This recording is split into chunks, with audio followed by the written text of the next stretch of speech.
ఆ జిల్లాలో ప్రస్తుతం వైసీపీ అనుసరించబోయే వ్యూహం రానున్న ఎన్నికలలో బెడిసికొట్టే ప్రమాదం ఉందా? వ్యూహం వికటిస్తే అది శాపంగా మారుతుందని మరిచారా? గత దశాబ్ద కాలంగా రాజకీయాల్లో ఉన్న ఆ పార్టీ నేతలు సైతం ఇప్పుడు ఎందువల్ల అధైర్యపడుతున్నారు? ఇవేవీ పట్టని అధినేత ప్రతి సభలో సిద్ధమా అంటుంటే మరి అదే వేగంతో ప్రజాక్షేత్రంలో వైసీపీ సన్నద్ధత కనిపించడం లేదా? మరి ఇంతకు అది ఏ జిల్లా? ఆ జిల్లాలో వైసీపీ నేతల రాజకీయ పరిస్థితి ఏంటి? Watch the story.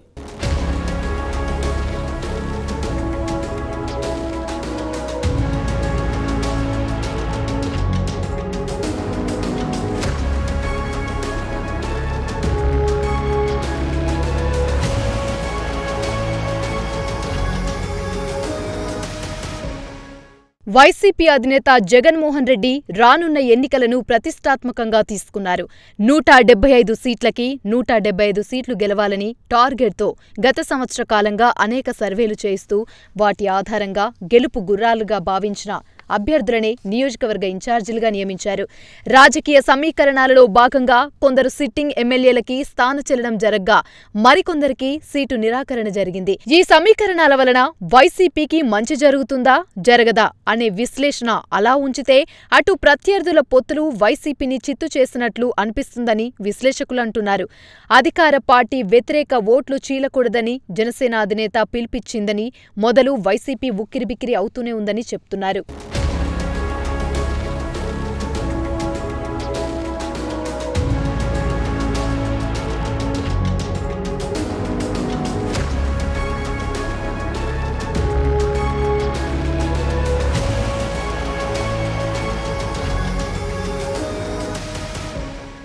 అయితే గత ఎన్నికల్లో బీఆర్ఎస్ అధినేత కేసీఆర్ జగన్మోహన్ రెడ్డికి సహాయ సహకారాలు అందించడం జరిగిందన్న వార్త తెలిసిందే.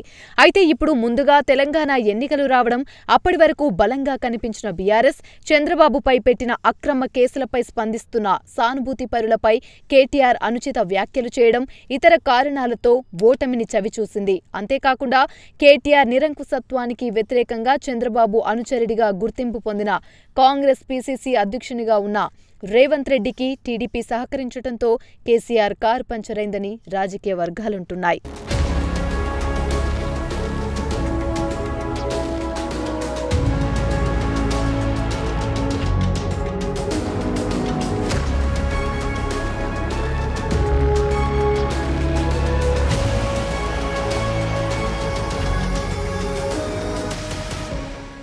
తెలంగాణలో కాంగ్రెస్ విజయం సాధించిన నేపథ్యంలో కేసీఆర్ తన ఓటమికి అభ్యర్థుల మార్పు చేయకపోవటమేనని భావించటం చూసిన వైసీపీ అధినేత జగన్మోహన్ రెడ్డి ఇక ఆంధ్రాలో కూడా ప్రతిపక్ష పార్టీల పొత్తులు, రాజకీయ పరిస్థితులు చూసి ఏపీలో సర్వేల పేరుతో అభ్యర్థుల మార్పు చేర్పులు చేస్తూ వచ్చారు.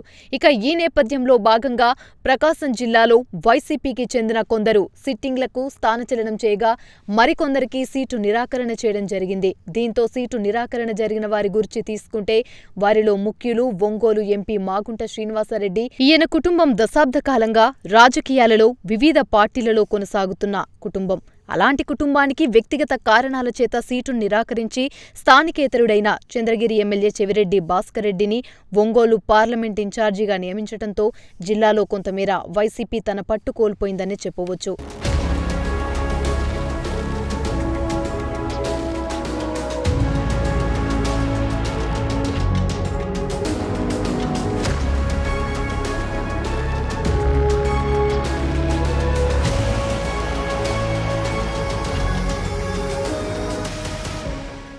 ఇక అలానే ఉమ్మడి ప్రకాశం జిల్లాకి చెందిన 12 నియోజకవర్గాలలో వైసీపీ అభ్యర్థులను నియమించింది. కాగా వారిలో 2 సిట్టింగ్ ఎమ్మెల్యేలకే సీటు దక్కింది. అయితే ప్రస్తుతం ఆ 2 సిట్టింగ్ ఎమ్మెల్యేలైన ఒంగోలు, చీరాల రాజకీయ పరిస్థితులు తీసుకుంటే ఇక్కడ ప్రత్యర్థి పార్టీకి గట్టిగా పోటీ ఇవ్వగలిగిన వారిలో ఒకరు ఒంగోలు ఎమ్మెల్యే బాలినేని శ్రీనివాసరెడ్డి. బాలినేని స్థానికుడు. దీంతో ఆయనకు స్థానిక బలం, నియోజకవర్గంపై పట్టు కూడా ఉంది. అంతేకాదు ఆయన తన గెలుపు కోసం అనేక సమీకరణాలు కొనసాగిస్తున్నాడు. దానిలో భాగంగా పేదల ఇళ్ల స్థలాలు మంజూరు చేపడుతున్నారు. ఇక చీరాల ఎమ్మెల్యే కరణం బలరాం విషయానికొస్తే ఈయన సీనియర్ నేతగా గుర్తింపు పొందారు. గతంలో టీడీపీ అభ్యర్థిగా గెలుపొంది ప్రస్తుతం చీరాలలో వైసీపీ అభ్యర్థిగా పోటీలో నిలిచారు. కానీ ప్రస్తుత రాజకీయాలు ఇతనికి అనుకూలంగా ఉండవచ్చు లేదా ప్రతికూలంగా ఉండవచ్చు.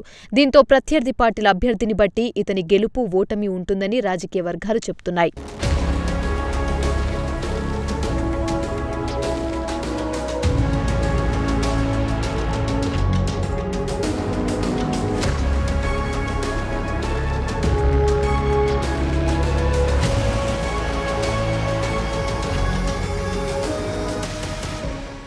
ప్రకాశం జిల్లాలో మరో 6 నియోజకవర్గాల్లో సిట్టింగ్లకు వైసీపీ స్థానచలనం కల్పించగా వారిలో ఒకరు మంత్రి మేరుగ నాగార్జున. ఈయన గుంటూరు జిల్లాకి చెందిన వేమూరువారు. అలాగే జిల్లాకి చెందిన మరో ముగ్గురికి సీటు నిరాకరణ జరిగింది. ఇక వీరిలో కందుకూరు ఎమ్మెల్యే మహీధర్ రెడ్డి, దర్శి ఎమ్మెల్యే మదిశెట్టి వేణుగోపాల్, సంతనూతలపాడు టీజే సుధాకర్ బాబు ఉన్నారు.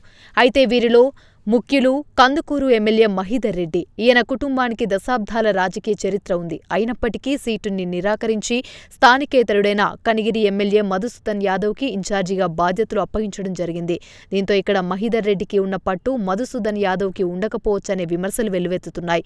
అలానే సంతనూతలపాడు ఎస్సీ రిజర్వ్డ్ నియోజకవర్గం. దీనికి ప్రస్తుత ఎమ్మెల్యే అయిన టీజే సుధాకర్ బాబుకి సీటు నిరాకరించి బాపట్ల జిల్లాకి చెందిన వేమూరి ఎమ్మెల్యే మంత్రి మేరుగ నాగార్జునకు సంతనూతలపాడు సీటు ఇవ్వడంతో నియోజకవర్గంలో సమన్వయం చేసుకోలేని పట్టును కోల్పోతున్నారట.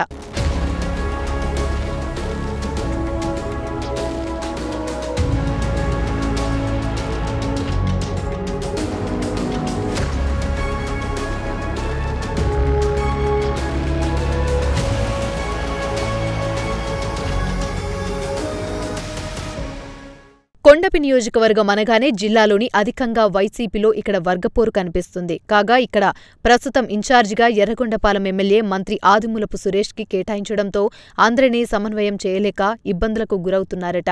దీంతో ప్రస్తుతం ఎర్రగొండపాలెం ఇన్ఛార్జిగా తాటిపత్రి చంద్రశేఖర్ని నియమించడంతో ఆయన కార్యకర్తలతో మమేకమై ప్రచారంలో దూసుకుపోతున్నప్పటికీ స్థానికంగా ఉన్న వెలుగొండ నిర్వాసితుల సమస్యలు, వాటర్ సమస్యలు ఉండటం వలన కొంత వ్యతిరేకత వస్తూనే ఉందని స్థానికులు చెబుతున్నారు. అలాగే గిద్దలూరు ఎమ్మెల్యే అన్నా రాంబాబును మార్కాపురం ఎమ్మెల్యే నాగార్జునరెడ్డిని గిద్దలూరు ఇన్ఛార్జిగా నియమించడంతో వారికి స్థానిక నాయకులు, కార్యకర్తల సహాయ సహకారాలు లేకపోవడంతో ఇబ్బందులకు గురవుతున్నారట.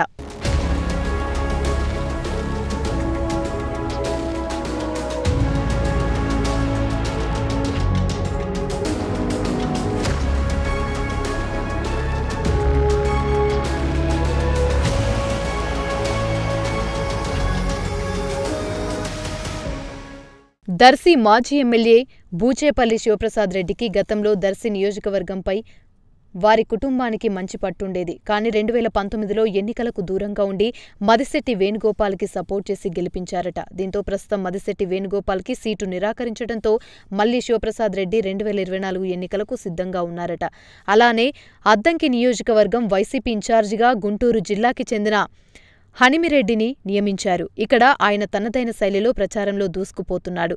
కానీ మళ్లీ ఇన్ఛార్జీలను మారుస్తారు అనే ప్రచారంలో కొంత ఆందోళన చెందుతున్నారట.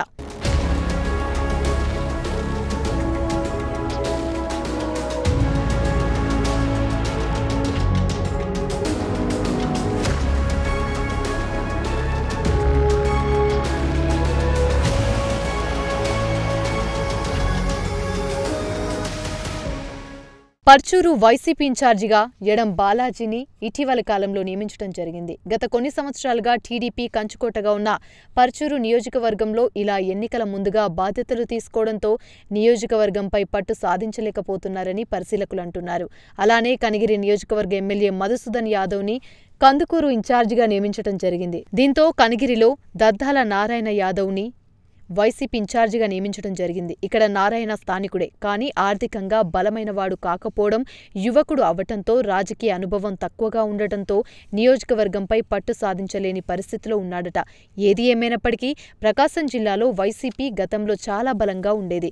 కానీ ప్రస్తుత పరిస్థితులలో వైసీపీ అధిష్టానం చేసిన మార్పు చేర్పుల వల్ల అభ్యర్థులందరికీ కొత్త నియోజకవర్గాలవ్వటం, అక్కడ ఉన్న రాజకీయ పరిస్థితులు వారికి సరిగ్గా అవగాహన లేకపోవడంతో కొంత ఇబ్బంది పడుతున్నట్లు తెలుస్తుంది. చూడాలి మరి రానున్న ఎన్నికల్లో వైసీపీ అధిష్టానం చేసిన మార్పులు చేర్పుల వల్ల ఇక ఆ పార్టీ ఏ మేరకు సీట్లు దక్కించుకోనుందో.